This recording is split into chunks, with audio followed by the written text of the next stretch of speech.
horta marka ugu horeysa siyaasadda iyo diintu iskama hor imanayaan waa khalad in la yiraahdo dad badan baa aniga u yiri war adiga sheekh baa watay awlaad baxtan xasid waa khalad aad u weyn weeyaan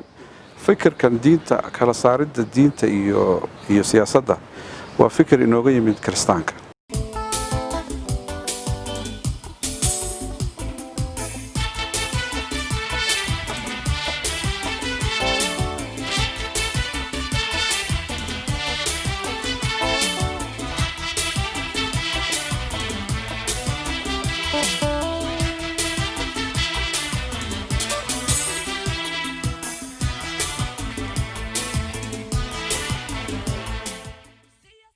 kulanti wanaagsan daawadayaal waxaad ku soo dhawaataan barnaamijkayaga bandhiga halaqaye oo aad uga barateen inaan mar walba idinku soo gudbino sheekooyin aad u xiiso badan oo la xiriira shakhsiyaadka ama muwaadiniinta Soomaaliyeed ee la xiriira ama saameynta ku dhaxleh bulshada Soomaaliyeed toddobaadyadu way kala gedisan toddobaadkanina waxa barnaamijkayaga marti noogu ah Dr. Sheekh Maxamed Ibrahim Shakuul oo inta badan bulshada ay ku garan ogtahay Sheekh Shakuul waxa uu kamid yahay ganacsatada culimada iyo waliba dhanka siyaasadda tatalo badan isuwan ayuu sheekhu leeyahay bal inta aynu ku guda jirno waxaan ka sheekaysan doonaa waayihiisi dabcan waxa isweydiinaysaan inaan siyaasadda weydiin doono laakiin toddobaadkan ay uga hadlimayno siyaasadda maadaama barnaamijka bandhiga la qaayo uu ku qotomo inaan soo gudbino taariikhaha kala gedisanayay dadku saameynta ku dhaxlay bulshada Sheekh Shakuul ku soo dhawo bandhiga la qaayo farxad bay inoo tahay inaan kula kulanno dabcan inta badan dadku waxay maqlaan Sheekh Shakuul marka bal waa kuma Sheekh Shakuul adigoo noo soo koobaya taariikhda bismillahir rahmanir rahim alhamdulillahi rabbil alamin wassalatu wassalamu ala nabiyyina muhammadin wa ala alihi wa sahbihi wa sallama ajma'in amma ba'd wa ma santahay taqaaye fursad qaaliya ayaad siisay oo aan ku cabiri karo ama shakhsiyadayda ama waxqabadkayga ama talooyinka aan ummadda u soo jeedinayo adiga iyo TV-gu aad baad mahadsantiin dhaqanka Soomaalida horta ninku inuu iska sheekeeyo way ku adag tahay oo dadka qaar baa waxay u arkifaan oo waxa laga yaabaa in la dhaho nin isfaashay waa riis duugtay laakiin mar haddaan su'aal ku keentay in laga jawaabo oo dadka laga jaahil bixiyo ninka aniga aan ahay waa muhiim أنا من سوماليا أنا هاي سوماليا كل شيء كون يسقال بقول يلحظني يتضوذي وحبر الشذا إذا دوكسي هوس دوكسي قرآن كي دوكسي هوس دوكسي لحى يدوكسي سرابة سوماليا كوقاتي مقالة مقدشة دوكسي هوس لحى هذا بان دينشري دوكسي سرنا دوكسي سرا بيرها أفقوي كدبنا جامعة دي لفولان قلي أنا قاعد لقطة بان يوروب هذه halkaasna waxbarashadii ka sii watay macad baan ka galay waxbarashada aan halka ka sii watay kadibna North America ayaan sii aaday oo Mareykan iyo Canada ah waxbarashadayda haday tahay darajada koowaad ee bachelorska iyo haday tahay darajada labaad ee masterska labadaba Mareykan baan ka qaatay waxaan ka qaatay jaamacadda oo jiray Cumberland University oo ku taala gobolka Tennessee ama koonfurta dalka Mareykanka waxbarashadayda waxaan gaaray heerka PhD-da ama doctorada waxaan ka qaatay jaamacad ku taala dalka Kenya oo la yiraahdo California Miramar University oo Mareykan laga leeyahay waxaan takhasuskayga ugu dambeeyay uu ahaa waxa la yiraahdo business management waxa loo yaqaan strategic management oo ah maamulka ganacsiga iyo dhaqaalaha khaasatan marka istaraatiiji qorshe loo dejinayo masterskana waxaan ku qaatay waxa la yiraahdo public administration oo maamulka bulshada ah MSP Master of Science in Public Administration guud ahaan waxbarashadayda marka laga reebo macaahid fara badan oo aad u kala duwan oo diini ah iyo maxaan ku yiraahdaa shahaadooyin kala duwan oo meel aad fara badan oo waqti hadda aynaan u haynin laakiin digriyada majorka ah sidaas ay ahaayeen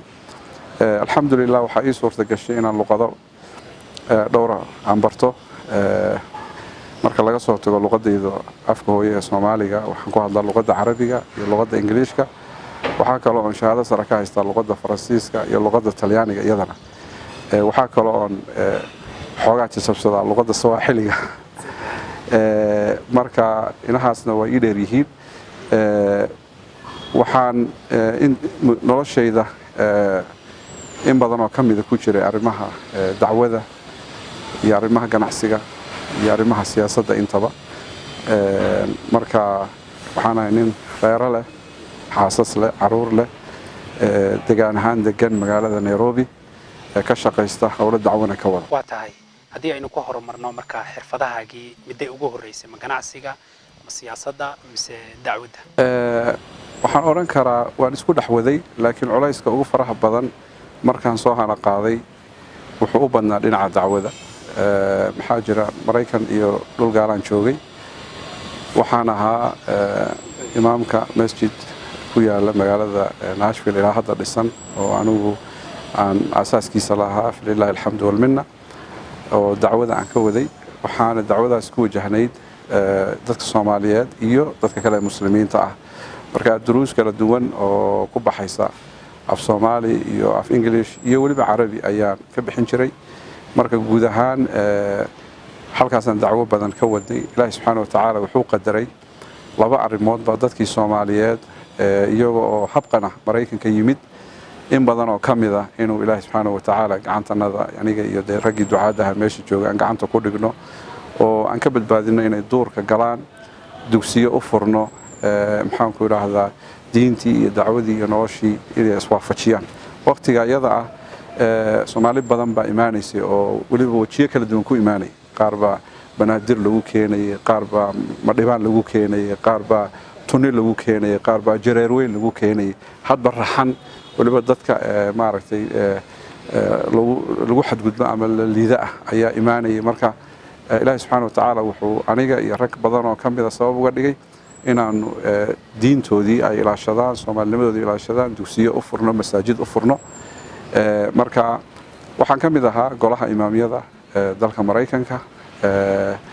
waxaan wax ka dhisay alxamdulillah rabbil caalamiin 14 masjid in ka badan oo dalka Mareykanka oo intooda badan hadda wada dhisan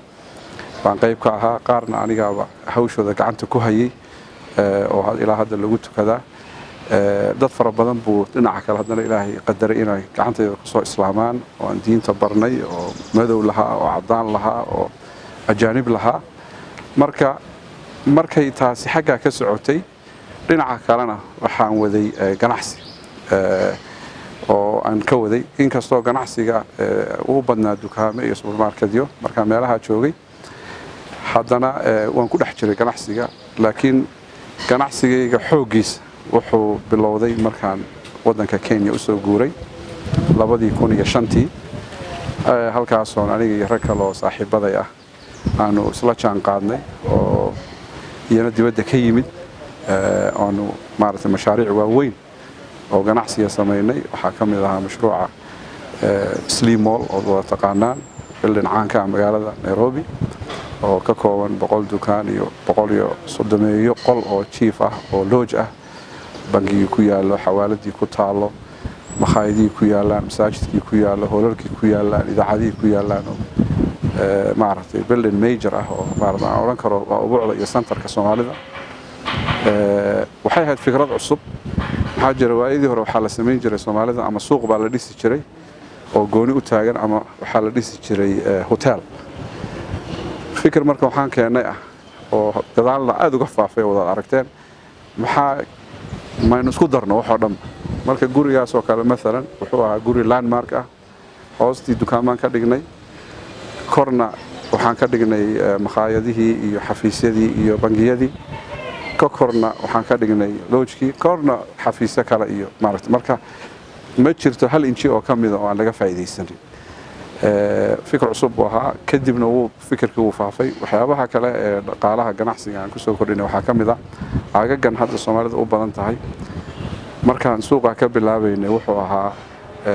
dhul lama galaan ama ghetto oo dadka lagu boobo dhismaha Slim Mall markuu bilowday aagoo dhan baa magaalo noqday oo sabab uu ahaa hadday noqoto buildingka naga kale Medina Mall oo isagana aan xeer ka hadli doono hadday noqoto kuwa kale agaha naga ku yaala dhinac kasta naga xiga ilaa Nomad ilaa iyo Grand Royal ilaa xagan laga soo gaaro ilaa meel walba ilaahay wuxuu sabab uga dhigay maaragtay asaaskii ganacsigaas oo ku baraaday Soomaalidu kadibna waxaan hirgelinay gurigan kale ilaa Medina Mall mid kale oo isaguna saas oo kale ah 8 dabaq ka kooban oo isaguna casri oo qurux badan oo qaabkan slimon aan u dhisnay oo kale oo dukaamadii makhaayadihii loojkii masaajidkii waxyaabaha culayskaan saaray waxaa ka mid ah ganacsi kastoon sameeyo waxaan ku sameeyaa masaajid ma aha mawlac qol ah masaajid weyn oo jaamic ah oo jumcada iyo jamaacada lagu oogo oo dacwadii ay ka socoto oo duruustii ay ka socoto oo imaamkeedii leh oo mu'adinkeedii leh oo cleanerkeedii leh ayaan ka hirgelinaa oo maalin kasta dad laga caawiyo waad ku tukataan waan idinku arkay iyadoo maalin kasta waad aragtay maalin kasta dad looga yabahay caruur agoona wax looga aruuriyaa waxaa wax looga aruuriyaa maaragtay dad curyaamiin ah mayd la haystaa la soo daa maalin walba mashaariic baan ka hirgelinaa Soomaaliya fatahaad noqotay dad qaraxyo ku dhintay noqotay dhammaan mashaariicdaas ama ka ha noqdo sidii halkan hadda aan joogno White Star Masjid weyn oo jaamic dhowr boqol oo qof ku tukato oo jumcada ilaa 1,000 qof baa ku tukan karta maaragtay banaanka loo gogolaa intii hadda aan masaajida la xiray lagu tukado maalin walbana intaasoo masaajid intaasoo iskuul intaasoo madraso yaa laga dhisay mashaariicda iyaga ah marka dacwadii markaan halkan mid culayska focuska waxaan saaray dhinaca ganacsiga dacwadana waan waday oo wad ogtihiin masaajidda ugu waaweyn magaalada ayaan khatiib ka ahay sida masjidka jaamiya mosque iyo masaajideena kale ee meelo kala duwan ku taala duruus joogtaana waan bixiyaa marka labadaba waan isku garwadnaa barnaamijka ganacsiga runtii faa'iidooyin fara badan baa laga helay faa'iidooyinka waxaa ka mid ah shaqo abuur shirkadda aan asaasnay ee Al-Bushra markii dambana shirkado kale oo ay ka dhasheen wuxuu Ilaahay subxaanahu wa ta'aala qadaray in dad kumanaan gaadhay maaha boqolaal inay shaqo ka helaan mashaariicda ay abuurtay iyo kuwa ay sii dhaleen iyo kuwa ay sii dhaleen marka intaasoo qof oo ama Soomaali ah ama dadka maaragtay Kenyaanka ee dalka Kenya degan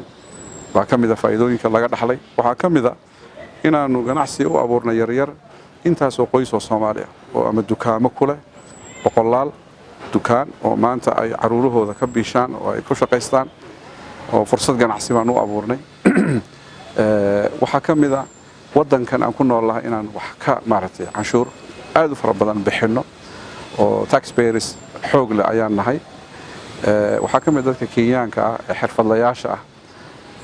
boqolaal ayaa u soo shaqo gasha maaragtay ganacsiyada aan asaasnay marka shaqo abuur ama Soomaalida ha noqoto ama dadka Kenyaanka ha noqoto canshuur fara badan oo dawladda qaato bilicdii iyo horumarkii dalka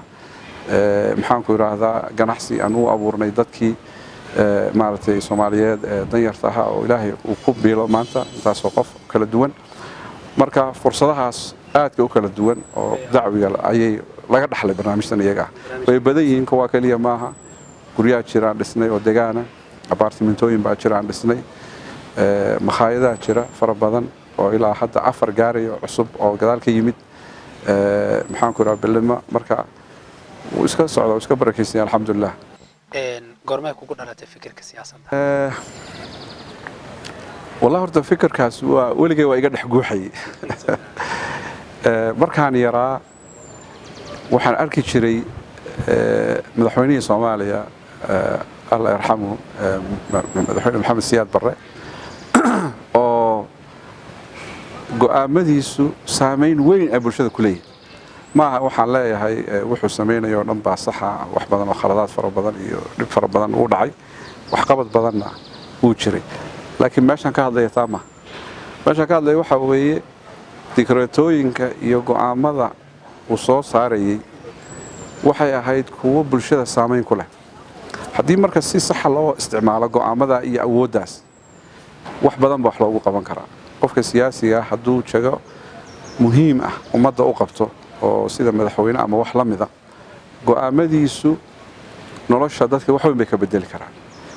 diinta wax weyn bay u qaban karaan marka way ka saameyn badan tahay ganacsiga waan ku jiraa anigu dacwada way ka saameyn badan tahay marka runtii laga hadlo iyoba ganacsigu waxay leeyihiin saameyntooda ay leeyihiin oo saameyn yani muddo dheer ah midna waa muddo kooban isbedel aad samayn karto midna waa muddo dheer ganacsiga kale waa waqti dheer dacwada kale waa waqti dheer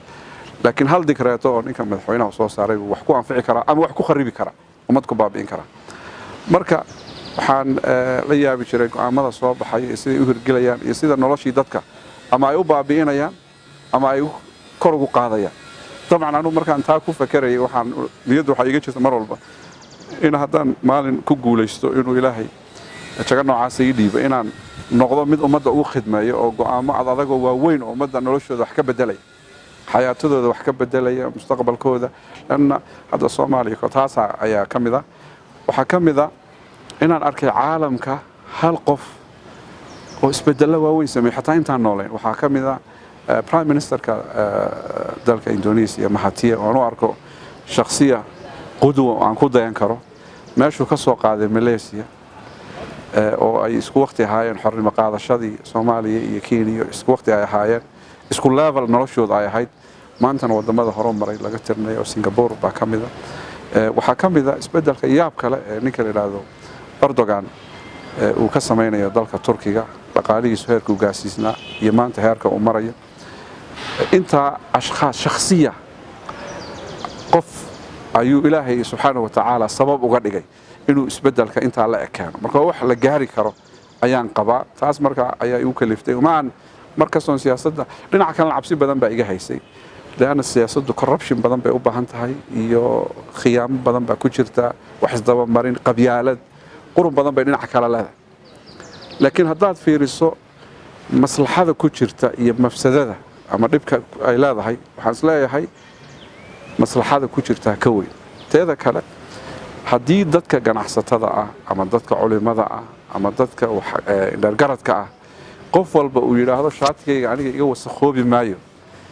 de dalkiima waxaan u deynaynaa warloodhaan u deynaynaa ma dhiigyacbiyaan u deynaynaa ma dad soo shaqo tagay oo mushahar doon ah oo biil raadis ayaan dadkii iyo dalkii u deynaynaa marka aniga waxaan qabaa siyaasaddu inay tahay matlab sharci ah yani waajib sharci ah oo loo baahan yahay in la fuliyo marka ilaa yaraanteedii bay iga dhex guuxaysay laakiin markii ugu horeysayna fursad baa jirta aad maaragtay kaga qayb geli karto waxay ahayd markaan 2013 u tartamay doorashada Jubbaland oo aan asaaskeedii aan qayb ka waxa keenay inaan ka soo jeedo deegaanka ka sokow asaaskii baan qayb ka ahaa marka fursad aan dadka ula simanahay bay ahayd runtii inaan ka qayb qaato marka ilaa haddana hamigaasi waa igu jira inkastoo mararka qaarkood markaan arko dhibka taagan iyo rafaadka jira iyo wax daba marinta iyo khiyaamada iyo dhiigga iyo aan isla malaha kuma fiicna haddana waxa dhaha waryaad yaa loo deynaya marka aan eegayna insha Allah waa tahay dadku waxay isweydiinayaan qof daaci ah oo mataqaanaa yani diintii faafinaya wadaad ah iyo siyaasaddu si isugu timaada bal hadaad bulshada u bidhaamiso wadada ay ka soo gali karaan culimada horta marka ugu horeysa siyaasadda iyo diintu iskama hor imanayaan waa khalad in la yiraahdo dad badan baa aniga u yiri war adiga sheekh baa watay wadaad baxtan xasid waa khalad aad u weyn weeyaan fikirkan diinta kala saaridda diinta iyo siyaasadda waa fikir inooga yimid kristaanka waxa la yiraahdaa separation of church and the religion kala saaridda ama faslu diin can dawla wala waradinkuna masaajidiina ku ekaada oo ha soo dhaafina hadaad baadiriyaaltiina kaniisadiina jooga waxayna bilaabatay waxa arintaas sabab u ahaa nimankii Roman Catholic loo oran jiray inta badan maamuli jiray wadamada cadaanka ama galbeedka ayaa waxay noqdeen niman la dagaalama maciishadii iyo noloshii horumarkii caalamka مثلا saynisyahanadii adduunka soo maray magaca lahaa oo kamid ahaa Isaac Newton ama Galileo dadkii maanta in badan oo maartay foundation ama asaaska u ahaa science-ka khaasatan physics-ka iyo waxyaabaha la midka ama warshadaha ama wax la mid ah inta badan waxa dilay oo baabiye kaniisadii marka kaniisadu waxay ahaayeen waxay ka soo horjeedeen nolosha bani aadmiga taqadumka horumarka ayay ka soo horjeedeen marka muddo badan bani aadmigu waxay ku hayeen maartay cagta hoostiis ka bacdi waxa bilowday kacaano ayaa wadamada reer galbeedka ka bilowday kacaankaasi marka wuxuu ahaa in la yiraahdo nimankiina wadaadada ah ee kristaanka baadiriyaasha naga jooga saynisyahan u baahannahay dhismaan u baahannahay dayax gacmeed inaan sameysnaan u baahannahay gawaari baan u baahannahay warshadaan u baahannahay diyaaradaan u baahannahay idinkiina wixii markaas la afgambiyay waxa soo baxday marka kala saaridda separation of the church and the state kala saaridda dawladda iyo diinta tiiba marka intii la soo minguuriyay ya islaamkii loo keenay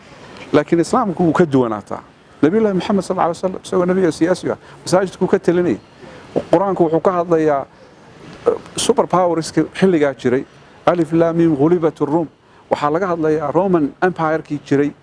iyo Persian-kii islaynayay iyo midda islaamka u dhaweyd iyo mustaqbalkooda laga sheekeynay qoraaluu qoray nabiga sallallahu alayhi wasallam madaxdii markaa adduunka joogtay isagoo dacwada ugu yeeray يعني من محمد صلى الله عليه وسلم إلى عظيم الروم إلى هرقل إلى أيوسم مركه هرتا أبو بكر نصاصها عمر نصاصها علي نصاصها عثمان نصاصها مركه دينته إسلامك هي سياسة مرنبة مكلا هران مدة كلا سياسة مركه إسلامك في رسول قابك والسميسية دين إسلامك وحكاية شاء دقالها أو قابك دقالها الله ما ملا لقاها ضيا وهذا ركتين ربادي بلقاها ضيا وحلقاها ضيا غرورك بلقاها ضيا بنوكتي إسلامك هذا ركتين أو كل شرع هذا وضع marka noloshii islaamku marka xayaatadii shakhsiga ee guurkii iyo dhaxalkii iyo balagaha wax kasto nidaamkii dawladdu ay ku dhismi lahayd baa jira marka diinta islaamku way ka duwan tahay diimaha kale waa diin dhameystiran oo Ilaahay subhanahu wa ta'ala dhameystiray marka aslanba waxa khaldan in la yiraahdo diinta iyo siyaasaddu isma galayaan hadii siyaasadda laga wado khiyaamada hadii laga wado iyo wax isdaba marin hadii la waa sax erayga sax buu noqonayaa ودي قف وحقيامه وحسدبه مرينه وقبيالد iyo quran ku shaqeynaya de dhinaca kale daaci ma noqon karo dacwo waa sax hadii saa laga wado laana Soomaaliya siyaasadda qiyaamo iyo dhac iyo burbur iyo qabiil bay u sawirteen hadii taa laga wado waa saxo isma gali karaan qof daaci ah ama xataa ganacsada ah iyo siyaasadii markay saa tahay isma gali karaan laakiin siday tahay hadii loo abaaro siday tahay hadii loo abaaro waa la gali karaa hadda raggan aan ku sheegayo oo maarta caalamka hadda wax weyn ka bedelay kulligood intimaa islaamiga leeyihiin ama Erdogan ama Mahathir kulligood yani waxay soo saareen wax la yiraahdo Islamization of civilization in ilbaxnimada la islaamiyo oo iyada laftigeeda noloshii islaamnimadii lagu daro marka iskama hor imanayaan wayna wada shaqeynayaan وانا مدة لو باهية وحاكا لو ربنا عالمك إن لا تصو إن سياسة أين أهين سيدا حد أي كوحها مسلمين تشيكت أي وحوضانا وقيب بربركا إيا قرحينتا إيا اللينتا إيا ديجي عبني ماذا إن أين أهين دينتو إن أين أهين إسلامك سياسي إنو كا أهين إنو عالمك أركنا وحي كمتا أهدافت عن لنا